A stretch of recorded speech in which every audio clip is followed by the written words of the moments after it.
Hello les amis, bienvenue sur la chaîne Les Jeux de Cassiopée pour une petite guidance d'actu. Aujourd'hui, c'est les élections en Roumanie, les élections présidentielles. Je ne sais pas si vous avez suivi un petit peu ce qui se passe.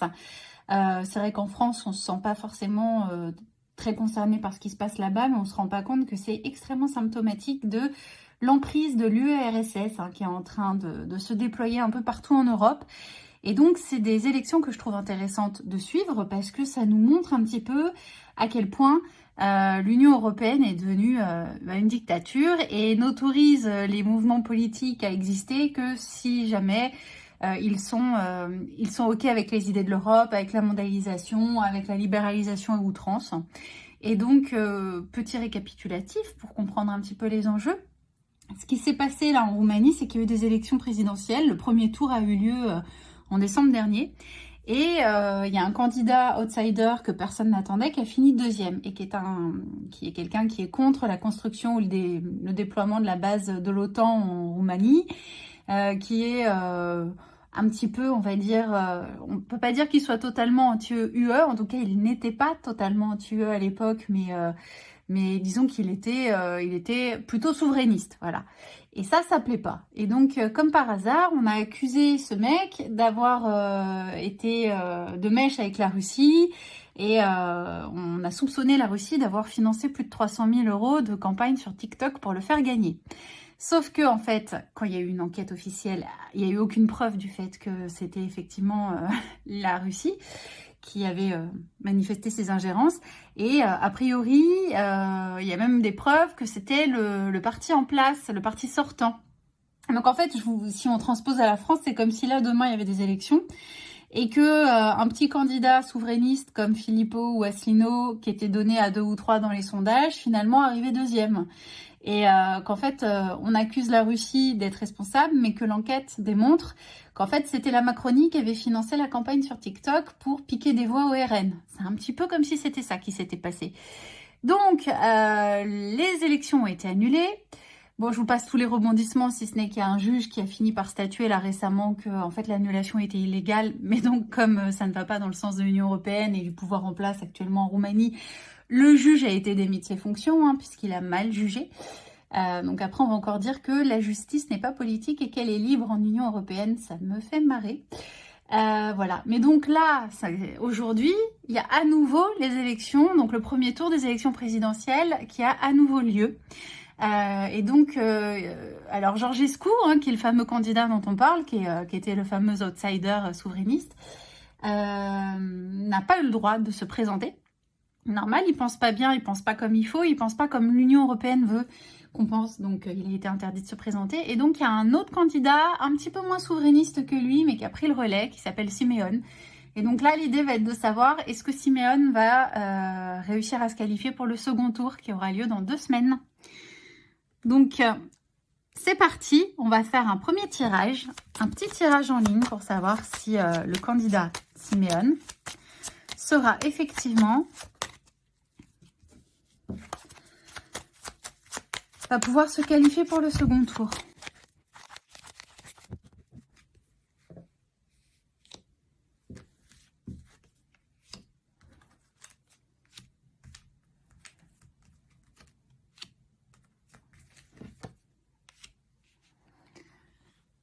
Alors, on a le soleil en réponse, ça c'est plutôt positif. A priori, il y a des chances. On voit que le candidat en question est quelqu'un de combatif, qu'il a pas mal de cartes en main. Qu'il est volontaire. On voit qu'il représente un petit peu un souffle de nouveauté et un espoir de nouveauté. Bon, on voit qu'il a des choses qui ont essayé de le freiner, qu'on a essayé de lui mettre des bâtons dans les roues. Mais son chariot avance quand même malgré tout vers le succès. Donc moi, je pense qu'il est très possible que Simeone se qualifie au second tour. Maintenant, la question, c'est est-ce qu'il va gagner ?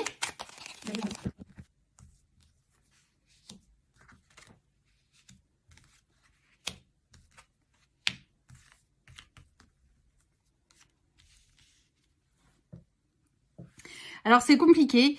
Mais là, moi, ce qu'on voit, c'est que c'est comme si on lui demandait de partir, comme s'il a été poussé par la sortie.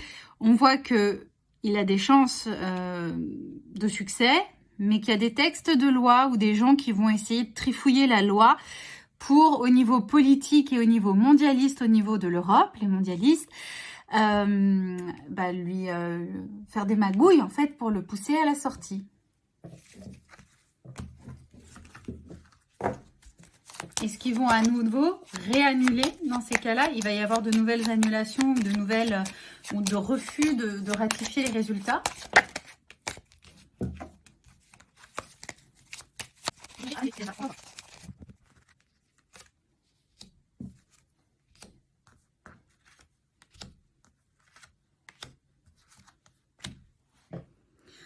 Alors, ce serait quand même hallucinant parce qu'ils ont déjà annulé une première fois. Moi, là, ce que je vois, c'est un pouvoir administratif et légal qui discute dans le dos des gens, qui magouille, en fait, un peu en souterrain, avec une annonce, un jugement qui est lancé de stopper et d'annuler.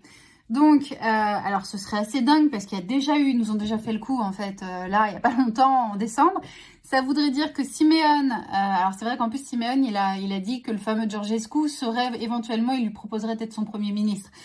Donc ça voudrait dire que déjà Simeone se qualifierait pour le second tour et que du coup ça ne serait pas toléré par le pouvoir mondialiste et européiste qui à nouveau mettrait en place toutes les rigidités et toutes les arcanes en fait du pouvoir administratif représenté par l'Union européenne pour à nouveau annoncer qu'ils bloquaient et qu'ils annulaient les résultats. Alors j'espère ne pas me planter, mais alors si c'est le cas, c'est définitivement la preuve que on est en URSS. Hein, on n'est plus clairement, l'Union européenne n'est... de toute façon, je crois que la preuve, on l'a déjà. Rien qu'à voir là ce qu'ils ont fait avec la décision aussi de... Alors, ils n'ont pas encore dissous la LD en Allemagne, mais qui est un parti souverainiste, qui pour eux, évidemment, dès qu'on est souverainiste, on est forcément d'extrême droite. Et là, ils ont voté un truc, je crois qu'ils le reconnaissaient officiellement comme un mouvement d'extrême droite dangereux pour la démocratie. Donc, au nom de la démocratie, ce parti peut être annulé et dissous du jour au lendemain. Ils ont le droit d'écouter tous les membres de ce parti, de faire des écoutes téléphoniques, de les espionner, etc. C'est hallucinant. Et voilà, donc je ne serais pas étonnée, même si je trouve ça ouf. Ce serait absolument dingue d'annuler 2 fois d'affilée les élections en Roumanie. En tout cas, les cartes, là, me parlent effectivement d'annulation. Donc, je vous donne rendez-vous bientôt. On verra dans les jours qui viennent. On saura très vite si je me suis plantée aussi, effectivement, l'Union européenne, ou officiellement le pouvoir roumain, ose faire ça. Bon, sur ce, je vous souhaite une très bonne fin de week-end. À bientôt. Ciao, ciao.